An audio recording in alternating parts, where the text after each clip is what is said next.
Viewers, welcome to star hospital సమర్పించు doctor TV. మీ ఆరోగ్య సమస్యలకు, సందేహాలకు, అపోహలకు మా మెడికల్ ఎక్స్పర్ట్స్ నుంచి సమాధానాలు తెలుసుకునే ముందు ఈనాటి డాక్టర్ టీవీలో హైలైట్స్ చూద్దాం.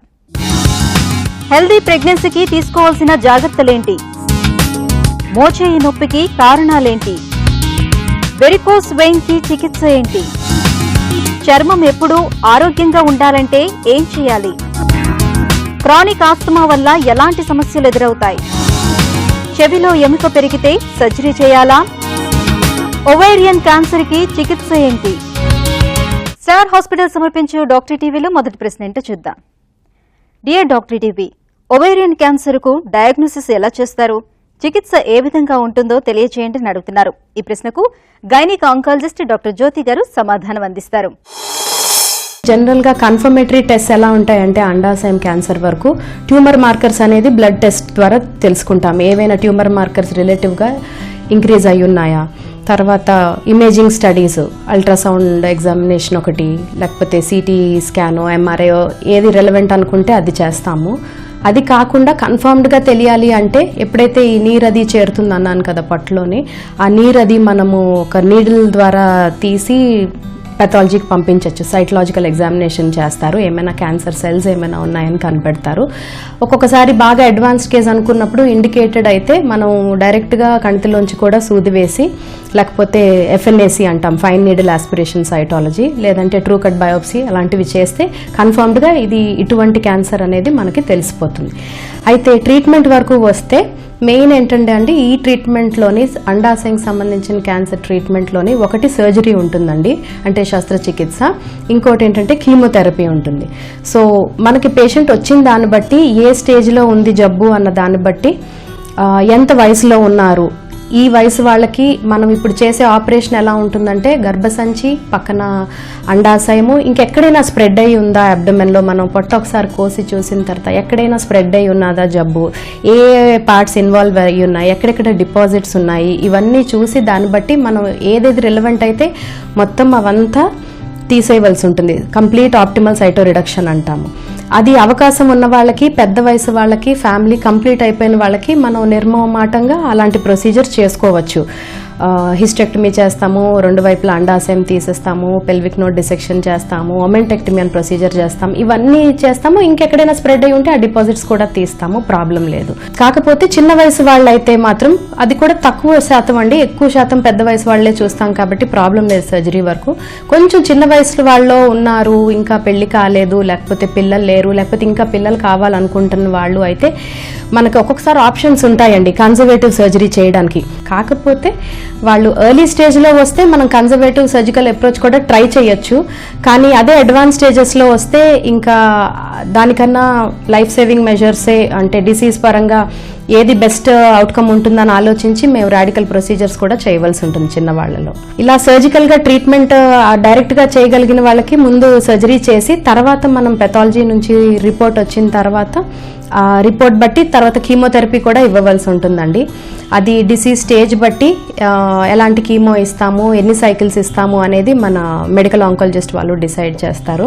ఒకవేళ బాగా అడ్వాన్స్ స్టేజ్ లాగా ఉంది అనుకుంటే మాత్రం ఒక్కొక్కసారి ముందుగానే మేము కీమోథెరపీ ఇస్తాం. కొన్ని సైకిల్స్ కీమో ఇచ్చి డిసీజ్ రెస్పాన్స్ అది బాగున్న తర్వాత ఆ స్టేజ్లోని జబ్బంతా డెఫినెట్గా మనం పూర్తిగా తీయగలిగే పరిస్థితికి మనం తీసుకొచ్చామన్నప్పుడు అలాంటి స్టేజ్లో కూడా సర్జరీ చేస్తామండి. సర్జరీ చేశాక కూడా మళ్ళీ కీమో ఇచ్చి కంప్లీట్ చేయవలసి ఉంటుంది ట్రీట్మెంట్. ఇక నెక్స్ట్ క్వశ్చన్ ఏంటో చూద్దాం. డాక్టర్ గారు, నా ఏజ్ 21, నాకు 3వ నెల ప్రెగ్నెన్సీ ఉన్నప్పుడు బేబీ హార్ట్ బీట్ సరిగ్గా లేదని అబార్షన్ చేశారు. అది జరిగిన 7 months తర్వాత మళ్ళీ ప్రెగ్నెన్సీ వచ్చింది, కానీ ఎక్టోపిక్ ప్రెగ్నెన్సీ అని అన్నారు. సర్జరీ చేసి రైట్ ట్యూమర్ రిమూవ్ చేశారు.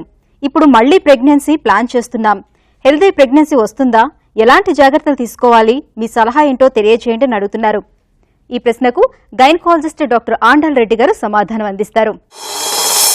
ఫస్ట్ టైం మీకు మిస్క్యారేజ్ అయిందని, ప్రెగ్నెన్సీ పోయింది కాబట్టి అది మిస్క్యారేజ్ అంటాము. హార్ట్ బీట్ లేకపోవడం అనేది మిస్క్యారేజ్ అన్నమాట. దానివల్ల మీకు నెక్స్ట్ ప్రెగ్నెన్సీ మీద ఏం ఎఫెక్ట్ ఉండదు. నెక్స్ట్ ప్రెగ్నెన్సీ తప్పకుండా హెల్దీగా ఉంటుంది. మీకు సెకండ్ ప్రెగ్నెన్సీ ఎక్టోపిక్ ప్రెగ్నెన్సీ వచ్చింది అంటే అది ట్యూబ్లో ఉంటుంది. సో దానివల్ల ట్యూబ్ తీసేశారు కాబట్టి దానివల్ల కూడా మీకు ఏం నెక్స్ట్ ప్రెగ్నెన్సీ రావడంలో ఏమి కష్టం ఉండదు. బికాజ్ వేరే ట్యూబ్ హెల్దీగా ఉండి, ఓవరీస్ హెల్దీగా ఉండి, యూట్రస్ నార్మల్గా ఉండుంటే నెక్స్ట్ ప్రెగ్నెన్సీ తప్పకుండా హెల్దీగానే ఉంటుందమ్మా. మీరు తప్పకుండా నెక్స్ట్ ప్రెగ్నెన్సీకి ట్రై చేయవచ్చు. ట్రై చేసే 3 months ముందు నుంచి మీకు ఫోలిక్ యాసిడ్ ట్యాబ్లెట్ అని ఉంటుంది, అది వైటమిన్ ట్యాబ్లెట్. సో అది మీరు స్టార్ట్ చేసేయచ్చు.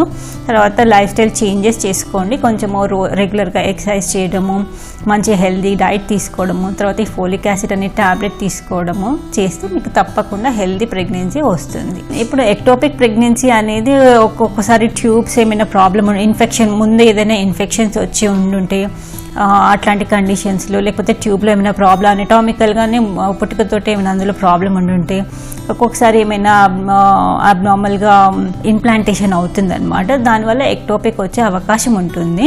సో మీరు ఒక్కసారి మీ డాక్టర్ దగ్గరికి వెళ్ళేసి ఇన్ఫెక్షన్స్ అట్లాంటివి ఏమైనా ఉన్నాయా చూసుకోవచ్చు, ట్యూబ్స్ హెల్దీగా ఉన్నాయా చూసుకోవచ్చు. హెచ్ఎస్జి అనే టెస్ట్ చేస్తాము, అప్పుడు మనకు వేరే ట్యూబ్ హెల్దీగా ఉందా కూడా తెలిసిపోతుంది. కొంతవరకు మనం అల్ట్రాసౌండ్ చేసి కూడా అంత నార్మల్గా ఉందా లేదా తెలుసుకోవచ్చు. సో ఇట్లా అన్ని నార్మల్గా ఉంటే మీరు నెక్స్ట్ ప్రెగ్నెన్సీకి తప్పకుండా ట్రై చేసుకోవచ్చు. ఇక నెక్స్ట్ క్వశ్చన్ ఏంటో చూద్దాం. డియర్ డాక్టర్ టీవీ, నా వయసు 30 సంవత్సరాలు, హౌస్ వైఫ్ని. 2 వారాల నుంచి మోచే విపరీతంగా పెయిన్ వస్తుంది, బరువులు ఎత్తలేకపోతున్నాను. దీనికి కారణం ఏంటి? ఏం చేయాలి? ఎలాంటి పరీక్షలు చేయించుకోవాలి? మీ సలహా ఏంటో తెలియజేయండి అని అడుగుతున్నారు. ఈ ప్రశ్నకు ఆర్థోపెడిక్ సర్జన్ డాక్టర్ దీప్తినందన్ రెడ్డి గారు సమాధానం అందిస్తారు. నార్మల్గా ఈ పరిస్థితి అనేది టెన్నిస్ ఎల్బో అనేది ఒకటి కామన్గా వింటుంటారు మీరు. అది ఎందుకు వస్తుంది అంటే మన మణికట్టును లేపే కండ ఏదైతే ఉంటుందో ఆ కండ మన మోచేయి మీద అటాచ్మెంట్ ఉంటుంది. దాని కనుక స్ట్రెయిన్ అవుతే మీరు బరువులు లేపడము అవి చేయడం కష్టంగా ఉంటుంది. ఈ కండ టైట్ అయినప్పుడు దాని యొక్క అటాచ్మెంట్ మీద పెయిన్ వస్తుంది. అందుకనే ఈ కండిషన్ ఉన్నప్పుడు ఆ కండను స్ట్రెచ్ చేసుకుంటూ ఎక్సర్సైజులు చేస్తే కరెక్ట్గా అది ఇంప్రూవ్ అయ్యే అవకాశం ఎక్కువ ఉంటుంది. ఈ ఇంప్రూవ్ అవ్వడానికి 3 నుంచి 4 వారాలు పట్టచ్చు. అందుకనే ఆ టైంలో బరువులు లేపకుండా ఉండాలి. తర్వాత నొప్పి ఉన్న దగ్గర కొంచెం ఐస్ పెట్టి కాపుకుంటే మీకు నొప్పి తగ్గుతుంది.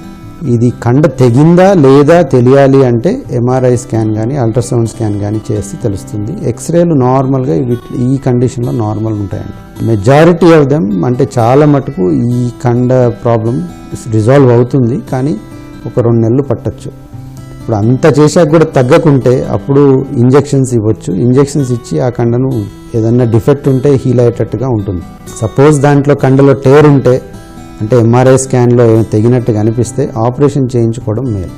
మళ్ళీ రిపీట్ అయ్యే అవకాశం ఉంటుంది. అంటే పెద్ద పెద్ద వెయిట్లు ఇట్లా ఈ పైకి లేపడం చేస్తే దీని మీద లోడ్ ఎక్కువ పడుతుంది కనుక అటువంటివి చేయకూడదు. తర్వాత చిన్న వెయిట్స్ లేపుకుంటూ మెల్లిమెల్లి స్ట్రెంత్ ఇంప్రూవ్ చేసుకున్నాక చేయొచ్చు, కానీ ఇమీడియట్గా పెద్ద వెయిట్స్ లేపకూడదు. ఇక ఈమెయిల్స్ ద్వారా, వాట్సాప్ ద్వారా మీరు పంపించిన అనారోగ్య సమస్యలు. నెక్స్ట్ క్వశ్చన్ ఏంటో చూద్దాం. డాక్టర్ గారు, నాకు నిల్చున్నప్పుడు తరచూ కాళ్ళు నొప్పులు వస్తున్నాయి. జనరల్ ఫిజిషియన్ ని కన్సల్ట్ చేస్తే వెరికోస్ వెయిన్ అని అన్నారు. అసలు వెరికోస్ వెయిన్ అంటే ఏంటి? ఎందుకు వస్తుంది? దీనికి చికిత్స ఏంటో తెలియజేయండి. అలాగే సర్జరీ అవసరం పడుతుందా తెలియజేయండి అని అడుగుతున్నారు. ఈ ప్రశ్నకు జనరల్ సర్జన్ డాక్టర్ ఇంద్రమోహన్ గారు సమాధానం అందిస్తారు. వెరికోస్ వెయిన్స్ అనేది రక్తనాళాలకు సంబంధించిన వ్యాధి. ఇప్పుడు శరీరానికి 2 రకాల రక్తనాళాలు ఉంటాయి. ఒకటి రక్త ప్రసారం గుండె నుండి పరిసరాల పెరిఫెరీ, అంటే కాళ్ళకి, చేతులకి, అబ్డమెన్కి, అన్ని చోట్లకి, మెదడుకి వెళ్లే రక్తనాళాలు ఆర్టరీస్ అంటారు. కాళ్ళ దగ్గర నుండి, అబ్డమెన్ దగ్గర నుండి, బ్రెయిన్ దగ్గర నుండి, అన్ని చోట్ల నుండి రక్తం వెనక్కి హార్ట్కి వచ్చే రక్తనాళాలని వెయిన్స్ అంటాం. ఈ వెయిన్స్ మన కాళ్ళలో ఉండే వెయిన్స్ పాదం దగ్గర నుండి రక్తము పైకి తీసుకొచ్చే రక్తనాళాలు వెయిన్స్లో నాన్ రిటర్న్ వాల్స్ ఉంటాయి. అది కొంతమందికి బై బర్త్ వీక్గా ఉంటాయి కాబట్టి, కొంత స్పెషలీ పొడుగ్గా టాల్గా ఉండేవాళ్ళు, ఎక్కువ గంటలు 8 నుంచి 10 గంటల కంటే ఎక్కువ నిలబడి ఉన్న వాళ్ళకి ఈ వ్యాధి ఎక్కువగా సంభవించే అవకాశం ఉంటుంది. కండక్టర్లు, police constables, bar tenders, long standing surgeries చేసే డాక్టర్స్ కానీ, టీచర్స్ కానీ, వీళ్ళందరికీ ఇవి సంభవించే అవకాశం ఎక్కువ ఉంటుంది. అయితే ఏమవుతుందంటే ఈ రక్తం పైకి, కాళ్ళ నుండి పైకి వెళ్తూ ఉండగా నాన్ రిటర్న్ వాల్స్ ద్వారా పైకి వెళ్లకుండా రక్తం కింది ఉండే బ్లడ్ వెసల్స్లోనే కలెక్ట్ అయిపోయి రాను రాను నడుస్తున్నప్పుడు కానీ నుంచున్నప్పుడు కానీ కాళ్ళలో ఎక్కువ నొప్పులు రావడం జరిగి కొంచెం కాళ్ళ కొంచెం వాపులు రావడం జరిగి ఆ తర్వాత ఎలా అయితే నీరు నేల మీద ఉండిపోతే చెమ్మ వచ్చేస్తే నాచు తయారవుతుందో అదేవిధంగా కొంతమందికి కాళ్ళలో పుండ్లు కూడా వస్తాయి. ఈ పుండ్లు మానడం చాలా కష్టం. It's very difficult procedure for the surgeon. ఆ పుండ్లు మామూలుగా 2-3 నెలలకు కూడా మానవు. సో దీనికి మనము ఫస్ట్ ప్రిపరేషన్ ఏంటంటే డాక్టర్ గారు ఎవరైతే మీకు చెప్పారో ఆ విధంగానే ఆయనను సంప్రదించిన తర్వాత మనం కొన్ని టెస్టులు ఉంటాయి, డాప్లర్ టెస్ట్ అని, అవి చేసుకొని రక్త ప్రసారం పైకి వెళ్ళడంలో తేడా ఉందని నిర్ధారణ చేసుకున్నాక ఫస్ట్ ప్రక్రియ ఏంటంటే ఆయనకి స్టాకింగ్స్ లాంటివి దొరుకుతున్నాయి ఈ మధ్య. ఆ స్టాకింగ్స్ పొద్దున్నే స్నానం చేశాక వేసేసుకొని తమ కార్యక్రమాలకు వెళ్ళడం మొదలుపెడితే కనీసం ఈ స్టాకింగ్స్ వలన ఆ రక్తం వెనక్కి వచ్చేది తగ్గి ఆయనకు ఉపశమనం తొందరగా జరిగే అవకాశం ఉంటుంది. తర్వాత పుండ్లు మానగొట్టేందుకు కూడా మనం డాక్టర్స్ని సర్జన్స్ని కన్సల్ట్ చేసి దానికి సంబంధించిన ఆయింట్మెంట్స్ పూసుకొని ఆ పుండ్లను తొందరగా మానగొట్టే అవకాశం చేసుకోవాలి. ఈ విధంగా చేసుకున్న తర్వాత కూడా మనకు స్టాకింగ్స్ వేసుకొని 2-3 నెలలు చూసుకొని తగ్గకుండా ఆయనకు ఇంప్రూవ్మెంట్ కనబడకపోతే అప్పుడు వెరికోస్ వెయిన్స్ ఎక్సిషన్ సర్జరీ అని ఉంటుంది. అది మూడు స్టేజెస్లో చేస్తాము. ఒకే సారి పేషెంట్కి మనము ప్రీవియస్ 50 yearsగా ఎక్సిషన్ ఆఫ్ వెరికోస్ వెయిన్స్ అని చేసేవాళ్ళము. అది ఎక్కడైతే రక్తనాళాలు ముడుచులు కట్టుకుపోయి ఉన్నాయో చర్మం కింద, కాళ్ళలో కానీ తొడలో కానీ ఎక్కడ కానీ అక్కడ వరకు చిన్న చిన్న ఘాట్లు పెట్టి ఆ ముడుచుకుపోయిన వెయిన్స్ను తీసేసి చర్మానికి కుట్లు వేసేస్తాం. This is a minimal surgery. 1 or 2 daysలో ఇంటికి వెళ్ళిపోతారు. After about 10 days is about to be normal. ఈ మధ్య కాలంలో ఏం చేశామంటే ఈ సర్జరీని మనము పేషెంట్ని 3 days హాస్పిటలైజేషను, మళ్ళీ దాని తర్వాత 10 days తర్వాత వరకు రెస్ట్లో ఉండాలనుకునే ప్రక్రియ ఓల్డ్ టైం ప్రొసీజర్ని తొలగించి ఈ మధ్య లేజర్ సర్జరీ మొదలుపెట్టాము. సో వెరికోస్ వెయిన్స్కి లేజర్ సర్జరీ కూడా మొదలైంది. దీంట్లో సర్జరీ అంటే సర్జరీ ఏమి ఉండదు. ఈ లేజర్ అబిలేషన్ అంటాము. జస్ట్ లైక్ హార్ట్లో ఎలా అయితే మనము క్యాథెటర్ పాస్ చేసి ప్రోబ్ పాస్ చేసి అక్కడ బైపాస్ సర్జరీలో ఎలా అయితే మనము ఎక్కడైతే బ్లాక్ ఉందో దాన్ని తొలగిస్తామో అలాగే ఈ లేజర్ క్యాథెటర్ కూడా వెయిన్స్లో పాదం నుండి మొదలుపెట్టి తొడదాకా తీసుకెళ్ళి ఏవైతే ముడుచుకుపోయిన రక్తనాళాలు ఉన్నాయో వెయిన్స్, వెరికోస్ వెయిన్స్, వాటిని మార్చేస్తాము. మార్చేసిన తర్వాత ఒక చిన్న కట్టు కట్టేసేసి ఒక 1 day రెస్ట్ చేసేసి ఆయన ఇంటికి వెళ్ళిపోతాడు సాయంకాలం, మ్యాక్సిమం నెక్స్ట్ డే మార్నింగ్. ఆ తర్వాత 2nd day నుండి అతను ఉద్యోగానికి వెళ్ళచ్చు. అంటే లాస్ ఆఫ్ మ్యాన్ అవర్స్ ఉండవు. So patient operations, cutting, surgery అవన్నీ లేకుండా లేజర్ అబిలేషన్ వలన ఈ వెరికోస్ వెయిన్స్ నుంచి మనం నిర్మూలంగా ట్రీట్మెంట్ చేసుకోవచ్చు. ఇది మళ్ళీ లేజర్ చేసిన తర్వాత ఇది మళ్ళీ సంభవించే అవకాశం ఉండదు. ఎందుకంటే ఆ మొత్తం ఏదైతే వెయిన్లో నుంచి మనము లేజర్ అబిలేషన్ చేశామో ఆ వెయిన్ మొత్తం మార్చేసినట్టు చేస్తామన్నమాట. ఇది చేయడం వల్ల రక్త ప్రసారానికి ఏమన్నా కాళ్ళకు తేడా వస్తుందని అనుమానం రావచ్చు మీకు. అలాంటిది ఏం జరగదు. ఇది పైన సూపర్ఫిషియల్గా ఏదైతే ముడుచుకుపోయిన నాళాలు ఉన్నాయి, రక్తనాళాలు, అవి మాత్రమే మనం తొలగిస్తాము. మామూలు రక్త ప్రసారం చర్మానికి కానీ బాడీ లెగ్లో ఉండే కండరాలకు కానీ వేటికి ఏమీ ఇబ్బంది ఉండకుండా వేరే రక్తనాళాల ద్వారా main blood vessel deep vein అని ఉంటుంది. మన డ్రైనేజ్ సిస్టంలో డీప్ సిస్టమ్ మన ఇంట్లోకి వచ్చే సూపర్ఫిషియల్ డ్రైన్స్ లాగానే సూపర్ఫిషియల్గా ఉండే వెయిన్స్ మాత్రమే తొలగిస్తున్నాం. మనం మెయిన్ వీనస్ సిస్టమ్ని మనం ముట్టుకోవట్లేదు కాబట్టి కాళ్ళకి కానీ కండరాలకు కానీ ఏమాత్రం అపాయం జరగదు. ఇక నెక్స్ట్ క్వశ్చన్ ఏంటో చూద్దాం. డాక్టర్ గారు, నా పేరు సునంద, నా వయసు 25 సంవత్సరాలు, నాకు పెళ్లయింది, 2 పిల్లలున్నారు. చర్మం ఎప్పుడు ఆరోగ్యంగా ఉండాలంటే ఏం చేయాలి? ఎలాంటి డైట్ తీసుకుంటే బాగుంటుంది? స్కిన్ ఇంప్రూవ్ కావాలంటే మీ సలహాలేంటి, సూచనలేంటో తెలియజేయండి అని అడుగుతున్నారు. ఈ ప్రశ్నకు డెర్మటాలజిస్ట్ డాక్టర్ కవిత గారు సమాధానం అందిస్తారు. డైట్, హెల్దీ స్కిన్కి డైట్ అంటే మామూలుగా మన ఆరోగ్యానికి ఏది మంచిదో అది కూడా స్కిన్కి మంచిదే. సో యాంటీ ఆక్సిడెంట్స్ ఎక్కువగా ఉన్న డైట్ అయితే ఇంకా మంచిది. యాంటీ ఆక్సిడెంట్స్ అనగా ఈ బెర్రీస్లో, ఈ ఫ్రూట్స్లో ఎక్కువగా ఉంటాయి, ఫ్రెష్ ఫ్రూట్స్లో వాటిలో ఎక్కువగా ఉంటాయి. సో వాటితో పాటు ఏదైనా రోజుకి ఒక ఫ్రెష్ పోర్షన్ ఆఫ్ సాలడ్ కానీ ఫ్రూట్స్ కానీ తీసుకోండి. అండ్ వైటమిన్ ఏ ఎక్కువ ఉన్న పదార్థాలు కూడా చాలా మంచిది. మన ఆరోగ్యం బాగుంటే ఆర్ మన హెల్త్ బాగుంటే అది it always reflects on to the skin. మన స్కిన్ మీద అది ఎప్పటికీ కనపడుతుంది. దాంతోపాటు కాంప్లెక్షన్, స్పెషల్గా కాంప్లెక్షన్ ఇంప్రూవ్మెంట్కి ఏమి క్రీమ్స్ ఉండవు. కాకపోతే మనం అది మెయింటైన్ చేసుకోవడానికి సన్ స్క్రీన్స్ లాంటివి వాడుకోవటము అండ్ మేబీ ఏదైనా నైట్ క్రీమ్ ఒక ఏజ్ దాటిన తర్వాత డాక్టర్తో మేబీ ప్రిస్క్రైబ్ చేసిన ఒక నైట్ క్రీమ్ లాంటి వైటమిన్ ఏ ఉన్న నైట్ క్రీమ్స్, రెటినాల్స్ లాంటి నైట్ క్రీమ్స్ కూడా వాడుకుంటూ ఉంటే డెఫినెట్గా స్కిన్ కొంచెం మృదువుగా ఆర్ ఫైన్ లైన్స్ ప్రివెంట్ చేసిన వాళ్ళం అవుతాం.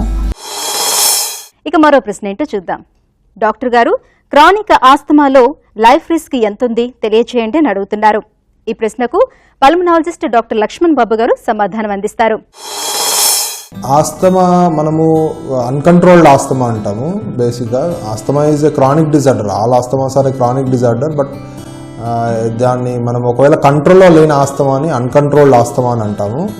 అన్కంట్రోల్డ్ ఆస్తమా పేషెంట్స్ కనుక రెగ్యులర్గా మందులు వాడనట్టయితే వాళ్ళలో రెస్పిరేటరీ ఫెయిల్యూర్ వచ్చే అవకాశం ఉంటుంది. ఒక 5 to 10% ఆఫ్ పేషెంట్స్ ఒక ఎక్కువగా మరీ ఫ్రీక్వెంట్గా హాస్పిటల్ అడ్మిషన్ అవసరం పడుతున్నట్టయితే వాళ్ళలో మోర్టాలిటీ అంటే చనిపోయే అవకాశాలు, మార్బిడిటీ అంటే శ్వాస తీసుకోవడంలో ఇబ్బందులు ఇవన్నీ వచ్చే అవకాశం ఉంటుంది. ఇది ఎక్కువగా 5 to 10% ఆఫ్ పీపుల్లో చూస్తాం. ఆస్తమా ఉన్న పేషెంట్స్ రెగ్యులర్గా కంట్రోల్ మెడికేషన్స్ వాడుతూ ఉండాలి. అవి వాడినట్టయితే అక్యూట్ ఎక్సర్బేషన్ ఆఫ్ ఆస్తమా, మామూలు పరిభాషలో చెప్పాలంటే ఆస్తమా అటాక్స్ వచ్చే అవకాశం ఉంటుంది. ఈ ఆస్తమా అటాక్స్ వచ్చినప్పుడు శ్వాసనాళాల్లో కంప్లీట్ శ్లేష్మం చేరి కంప్లీట్గా కుంచుకుపోవడం ద్వారా ఆక్సిజన్ శ్వాసక్రియలో ఇబ్బంది, ఆక్సిజన్ పడిపోయే అవకాశము ఇవన్నీ ఉంటాయి. ఇలా ఆక్సిజన్ పడిపోవడము, కార్బన్ డైఆక్సైడ్ ఎక్కువ కావడం కనుక జరుగుతున్నట్టయితే అది ప్రాణాంతకంగా కూడా పరిణమించవచ్చు. మీరు రెగ్యులర్గా ఇన్హేలర్ మందులు వాడుతూ కూడా ఆస్తమా కంట్రోల్లో లేనట్టయితే ఆర్ సిమ్టమ్స్ కనుక చాలా ఎక్కువగా పర్సిస్టెంట్గా ఎక్కువ ఉంటే వెంటనే ఏదైనా నియర్ బై హాస్పిటల్లో క్యాజువాలిటీ కానీ ఎమర్జెన్సీ రూమ్లో కానీ సంప్రదించాల్సి ఉంటుంది. ఇక్కడ మనము స్టిరాయిడ్స్, ఐవీ స్టిరాయిడ్స్ మరియు oxygen and inhalation therapy, nebulisation ఫామ్లో ఇన్హలేషన్ థెరపీ ద్వారా దాన్ని స్టెబిలైజ్ చేయడానికి ప్రయత్నిస్తాము. ఇట్లాంటి అటాక్స్ చాలా ఫ్రీక్వెంట్గా వస్తున్నట్టయితే తేలిగ్గా తీసుకోకూడదు. బికాస్ ఒక ఆస్తమా అటాక్స్ రిపీటెడ్గా వస్తుందంటే అవి డెఫినెట్గా మోర్టాలిటీకి అంటే ప్రాణాంతకంగా పరిణమించే అవకాశం ఉంది. ఇక మరో ప్రశ్న ఏంటో చూద్దాం. డియర్ డాక్టర్ టీవీ, నా వయసు 36 సంవత్సరాలు. నా చెవి వినపడకపోతే ఈఎన్టీ డాక్టర్ని కలిశాను. టెస్ట్ చేసి చెవిలో ఎముక పెరుగుతుంది అని అన్నారు. సర్జరీ చేయాలి అని అన్నారు. సర్జరీ తప్పనిసరియా? మెడిసిన్స్తో తగ్గుతుందా? మీ సలహా ఏంటో తెలియజేయండి అని అడుగుతున్నారు. ఈ ప్రశ్నకు ENT surgeon doctor Vishnuvardhan Reddy గారు సమాధానం అందిస్తారు. ఇదివరకు మనం కలిసిన డాక్టర్ గారు వెముక పెరుగుతుంది, దాంతోపాటు వినికిడి లోపం ఉన్నదన్నారు. కాబట్టి ఈ కండిషన్ ఆటోస్క్లెరోసిస్ అంటారండి. అంటే వెముక పెరగడం అంటే 3 వెముకలు ఉంటాయి. మూడో మాలియస్, ఇన్కస్, స్టేపీస్ అని. స్టేపీస్ అనే వెముక లోపల చెవులో అమర్చబడి ఉంటుంది. ఆ రెండింటి మధ్యలో మూవ్మెంట్ ఉంటుంది. ఈ ఆటోస్క్లెరోసిస్లో కొత్త వెముక ఫామ్ అయ్యి ఆ మూవ్మెంట్ ఫిక్స్ చేసేస్తుంది అన్నట్టు అక్కడ. దాంతోపాటు వినికిడి లోపం ఉంటుంది. సో దీనికి ట్రీట్మెంట్ ఏంటంటే మెడికల్ ట్రీట్మెంట్ ఒకటి, సర్జికల్ ట్రీట్మెంట్ ఒకటి ఉంటుందండి. మెడికల్ ట్రీట్మెంట్లో ఆటోఫ్లోర్ అనేది మెడిసిన్ వాడతాము. సర్జరీలోనేమో స్టెపిడెక్టమీ అంటే ఆ కొత్తగా ఫామ్ అయినటువంటి బోన్ని మైక్రో సర్జరీ ద్వారా తీసేసి ఒక సింథటిక్ బోన్ని అక్కడ అమరుస్తామన్నట్టు.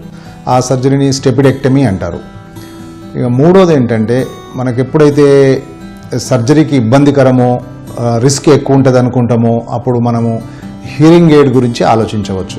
ప్రత్యేకంగా ఏంటంటే ఆల్రెడీ సర్జరీ అయింది, 2 చెవులలో అయింది, ఒక చెవు మీదనే మనం ఆధారపడి ఉన్నాం అన్నప్పుడు రివిజన్ సర్జరీ అనేది చాలా తక్కువగా చేస్తుంటాము. రిస్క్ ఎక్కువ. ఏమాత్రం రిస్క్ ఉన్నా కానీ ఉన్న హియరింగ్ కోల్పోతాం. కాబట్టి అటువంటి సిచ్యువేషన్లో మాత్రం హియరింగ్ ఎయిడ్ రికమెండ్ చేస్తాము. హియరింగ్ ఎయిడ్ అంటే ఈ ఆటోస్క్లెరోసిస్లో ఈ 3వ వెముక ఫిక్స్ చేయడం అనేది ఒకటి ఉంటుంది.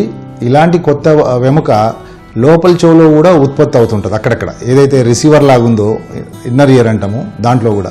సో దాంట్లో కూడా ఈ డిపాజిట్, ఈ న్యూ బోన్ డిపాజిట్ అయిందనుకోండి, అప్పుడు సర్జరీ కానివ్వండి, హియరింగ్ ఎయిడ్ కానివ్వండి, దాని యొక్క యూసేజ్ బెనిఫిట్ చాలా తక్కువనే ఉంటుంది. బికాస్ ఆ రిసీవర్ ప్రాసెస్లనే డిస్టర్బెన్స్ ఉంది కాబట్టి ఓన్లీ మెకానికల్ ఫిక్సేషన్లో రిజల్ట్స్ బాగుంటాయి. చూస్తారు కదండి వాటి స్టార్ హాస్పిటల్ సమర్పించే డాక్టర్ టీవీ. మీకు కూడా ఎటువంటి అనారోగ్య సమస్యలున్నా మాకు వాట్సాప్ చేయండి లేదా ఇమెయిల్ చేయండి. మీ ఆరోగ్య సమస్యలను సందేహాలను మాకు వాట్సాప్ చేయండి. మీరు వాట్సాప్ చేయాల్సిన నంబర్ 8008547479. ఈమెయిల్ ద్వారా పంపించాలనుకుంటే doctoretv@etv.co.in కి మెయిల్ చేయండి. ఈ కార్యక్రమాన్ని మీరు www.youtube.com/etvlifeindiaలో వీక్షించవచ్చు మరియు www.facebook.com/etvlifeindia అలాగే www.twitter.com/etvlifeindiaలో ఫాలో అప్ చేయొచ్చు. ఇది ఇవాల్టి స్టార్ హాస్పిటల్ సమర్పించు డాక్టర్ టీవీ. నెక్స్ట్ ఎపిసోడ్ లో మళ్ళీ కలుద్దాం.